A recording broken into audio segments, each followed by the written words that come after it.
羅敏莊呢個名對好多觀眾嚟講又熟又陌生。佢曾經係個叱咤頒獎台上攞咗新人銀獎嘅硬頸女仔，亦係 TVB 劇集入面演活晒市井小人嘅綠葉演員。佢19歲拎咗叱咤樂壇生力軍女歌手銀獎，轉個頭就俾唱片公司打入冷宮，係 TVB 捱足10幾年配角，最後因為一通態度差到爆嘅電話，直接拍台走人，主動溝老公，婚後帶住個女遠走泰國，將老公一個人撇喺香港揾錢。呢個名喺香港娛樂圈唔算如雷貫耳，但佢身上發生嘅每一件事都帶住一種大不了由頭嚟過嘅狠勁。從公屋妹到樂壇新人，從電視綠葉到全職媽媽，佢嘅故事入面冇逆襲做天后嘅童話，只有一個普通女人一次又一次俾現實打低之後，拍膝頭啲灰，自己揀一條路行落去。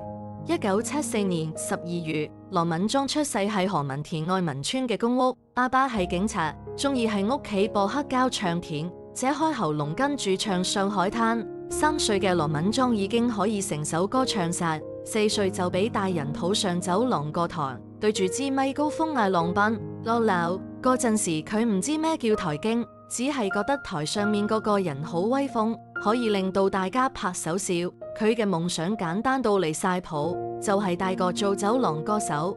呢個夢想差啲就成真。1995年，佢同陳慧琳一齊俾音樂人安格斯發掘，簽任華納唱片，憑一首《挑戰者》殺入樂壇。1995年年底嘅叱咤頒獎禮上，佢攞到生力軍女歌手銀獎。嗰陣個個都覺得又有一粒新星要升啦，但現實比佢諗嘅荒唐得多。唱片公司高層換人，新嚟嘅老細將 B 資源全部掟晒俾陳慧琳同鄭秀文。羅敏莊個名喺宣傳單上面俾人挖走，連帶佢同經理人安格斯鬧翻，直接俾人樹嘈。出道2年，佢就係舞台上消失咗。後來嘅事講起上嚟都幾諷刺，陳奕迅、楊千嬅呢啲後輩一個紅到發紫，而佢就喺香港電台做電話助理，每日聽眾來電，耷低頭扮冇人認得自己。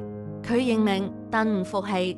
1998年，羅敏莊喺電視劇《天地爭霸美猴王》導演哪吒，算係正式轉行做演員。2000年簽入 TVB， 一邊主持節目一邊拍劇，最忙嗰陣1個月出鏡成40次。佢剪短咗頭髮，笑起嚟好大聲，演嘅都係啲市井小角色，媽話、師奶、八卦隔離鄰舍，觀眾叫唔出佢個名，但一見到佢個樣會話我係佢啊。係 TVB 嘅10幾年入面，佢從來冇做過女主角，但佢亦懶得爭，用佢自己嘅話講，有公開就開，冇公開就返屋企。呢種隨遇而安嘅性格，令到佢係寸金尺土嘅娛樂圈入面活得唔算光鮮，但起碼穩陣。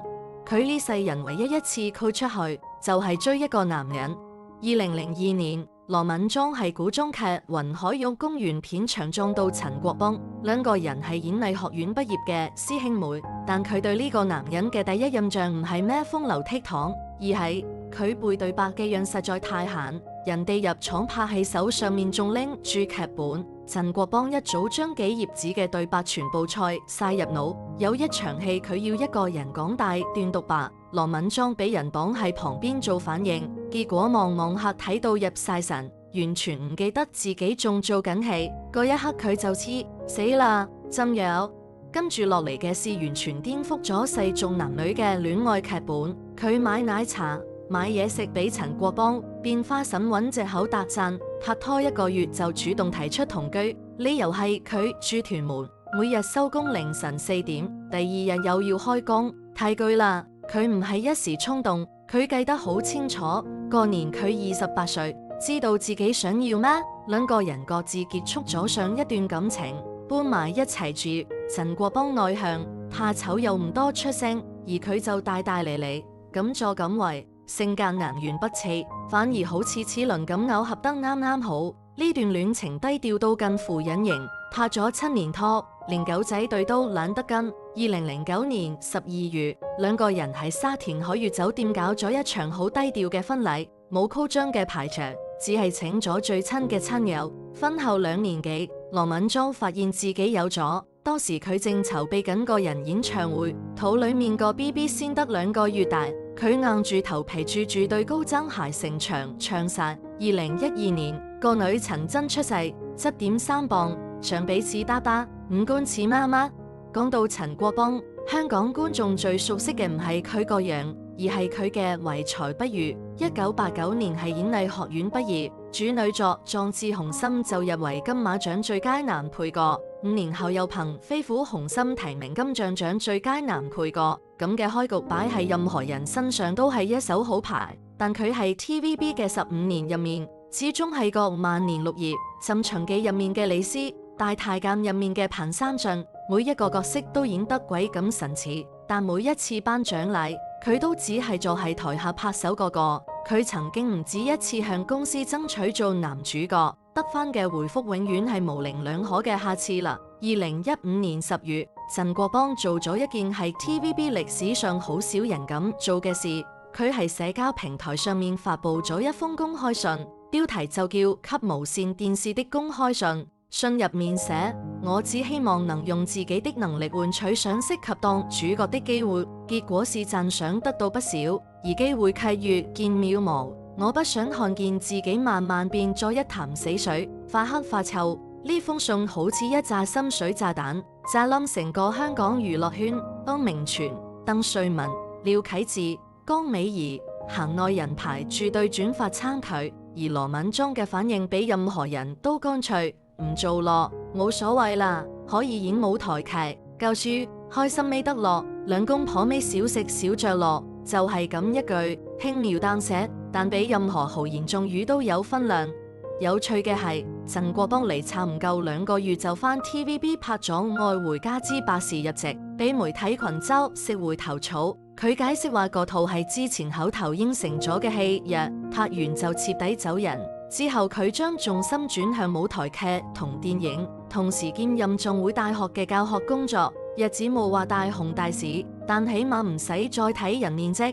如果話陳國邦嘅離巢係一場蓄謀已久嘅反撲，咁羅敏莊嘅離巢就係一次比一條稻草壓到爆嘅爆發。佢係 TVB 嘅處境其實比老公好得多，能主持，能演戲，能接商演，最忙嗰陣1個月40個商業活動。但生完個女陳真之後，佢停工咗1年。有一日佢接到藝員部同事嘅電話，對方語氣差到極點，話佢仲欠公司大型活動嘅錢。說話之間又鬧又唔耐煩，羅敏莊當場爆咗：咁我明年唔續約啦，收咗線。佢真係冇再回頭。佢係之後嘅訪問度話，公司要減薪佢冇意見，叫佢做咩工作佢都配合，但佢頂唔順嗰種唔被當係人咁同佢講嘢嘅語氣。唔怪電視台，可能係某啲同事講嘢唔好聽啦。佢挺一挺，應該唔止我一個人受過呢啲氣。2013年拍完《貓屎媽媽》之後，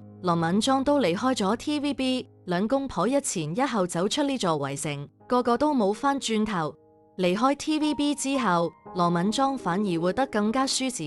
佢係 ViuTV 主持音樂節目 Chill Cow， 風格幽默又溫情，成為咗唔少觀眾每星期必追嘅節目。2021年，佢返 TVB 主持《日日媽媽聲》，同樣好評如潮。音樂方面佢都冇放低，同年舉辦咗個人演唱會，證明自己把聲仲喺度，底氣都仲喺度，睇落一切都在上緊波。但佢心知肚明，真正令佢落咗決心嘅唔係工作，而係爸爸嘅死。2016年，羅敏莊嘅爸爸因癌症過身，得60歲。佢喺病房入面望住爸爸閂埋眼，個腦得一個念頭：如果我只能活到60歲，咁剩翻嘅時間都唔到20年啦。佢唔想再等。佢同陳國邦一直都好中意泰國，中意嗰邊嘅天氣，中意嗰邊慢悠悠嘅生活節奏。早喺2016年，兩公婆就係用300幾萬港紙喺曼谷商業區方案買咗一個800平方尺嘅單位。當時已經有人話佢哋打算退休後搬過去，疫情打亂晒所有計劃。直到2022年7月，羅敏莊終於帶住9歲嘅女陳真飛去曼谷，陳國邦留喺香港揾錢，做咗太空人，係港泰兩地之間飛嚟飛去。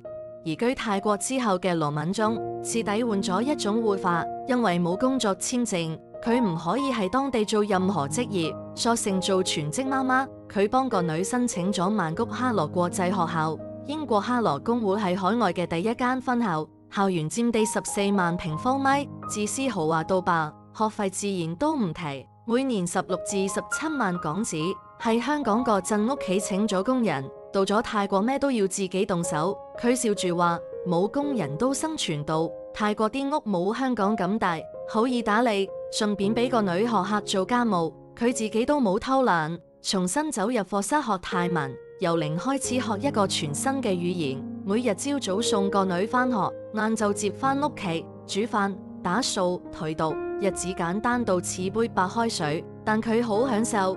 陳國邦喺香港嘅日子就冇咁嘆啦，佢要拍戲、教書、跑通告，一個人撐起成頭家嘅經濟來源，只有工作空檔或者假期先可以飛去曼谷同老婆個女團聚。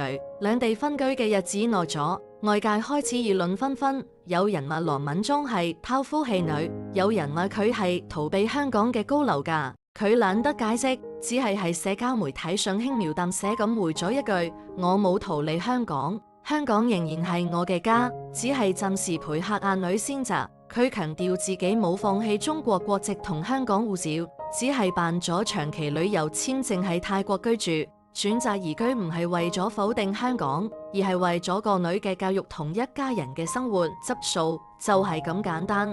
2025年3月，泰國突然強烈地震。身處曼谷嘅羅敏莊喺社交平台上面發咗一段片，把聲震晒，成棟樓都係倒震。我以為會死，鏡頭搖得好犀利。佢頂硬上講原步平穩嘅說話，事後話自己出現頭暈等地震後遺症，但檢查確認樓宇結構安全之後，佢冇執包袱返香港，而係揀咗繼續住落去。同一時間，陳國邦喺香港急到好似要窩上嘅螞蟻，直到打通老婆個電話先至鬆一口氣。呢一年，佢憑 VTV 劇集《三命》入面嘅中年落札信一個引起唔少關注。觀眾終於發現呢位俾 TVB 埋沒咗多年嘅綠葉王，就算過咗知天命嘅年紀，依然交得出令人毛管動嘅表演。今日嘅羅敏鳩依然住喺曼谷嘅公寓入面，每日用啲甩甩咳咳嘅泰文同當地人講價，等緊個女放學返屋企。有人契佢唔抵，話佢當年如果唔係俾人雪藏，可能而家都係天后。有人契佢可惜，話佢放棄香港嘅事業走去泰國做家庭主婦太浪費。佢停咗大概只會笑一笑，佢從來就唔係嗰種活在別人期待入面嘅人。19歲出道即巔峰又點？俾人雪藏之後去電台聽電話又點？係 TVB 做咗10幾年配角又點？佢嘅人生從來唔係一條不直向上嘅線，而係一連串急彎、急剎車、重新發動嘅過程。每一次俾現實撳喺地上磨完之後，佢都可以自己爬起身，換一條路繼續行。